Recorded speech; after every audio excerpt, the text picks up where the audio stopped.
Subscribe for everyday news stories. The confession of emotions. Maya's bedroom, evening. Voice trembling, speaking to the audience. My voice trembled slightly, weak like the wind slipping through the crack of my window. Each word came out with difficulty, as if I were holding back something I didn't fully understand myself. My heart pounded in my chest, my hands tightened around the blanket. Every small sound in the quiet room made me jump, afraid that my feelings would be discovered before I could even understand them. Hello, everyone. I'm Maya. Today, I want to share a story that I thought I would keep to myself forever. A story about admiration, longing, and the complexity of feelings that don't fit neatly into words. I grew up in Carmel-by-the-Sea, California, a town where the waves meet the cliffs, and everything feels poetic. My parents showered me with love, my mother, Sarah, a literature teacher who taught me to live sincerely, and my father, Alex, who ran a seafood restaurant and showed me what strength and kindness look like. Life was simple, peaceful, filled with warmth. And then there was Liam, a family friend, not a relative, not someone I shouldn't admire, but someone whose presence made my heart race in ways I didn't understand. He wasn't just kind and charming, he seemed to see me, really see me, in ways no one else ever had.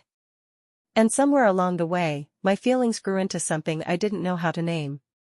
The first close moment. Beach at sunset, soft breeze. Liam had invited me to help him set up decorations for a small charity event. As we worked together, laughing at our clumsiness, I felt a strange flutter in my chest. His hand brushed mine, and I felt warmth spread through me. My voice trembled when I spoke, my words coming out awkward and hesitant, but he listened, smiling with patient understanding. The sun dipped below the horizon, casting golden light across the sand. For a brief moment, it felt like we were the only two people in the world. I wanted to tell him everything I felt, but I didn't. Instead, I treasured the closeness, the laughter, the shared glance that said more than words ever could. Emotional tension. Quiet park bench, night. Weeks passed, and every interaction with him became charged with tension I didn't know how to handle. I found myself watching him longer than necessary, my heart racing when he looked at me, our fingers accidentally touching and sending sparks through me. One evening, we sat on a bench under the dim glow of a street lamp. My voice shook as I finally whispered, "Do you care about me?" He looked at me, thoughtful, his eyes reflecting the light like the ocean. "Of course," he said gently. But the words carried weight beyond simple friendship. I didn't kiss him, didn't touch him. Instead, I leaned my head on his shoulder, feeling the safety and warmth of someone who could understand my heart without judgment, reflection, and safe resolution. Maya's bedroom, night. I realized that some feelings don't need to be acted on to be meaningful.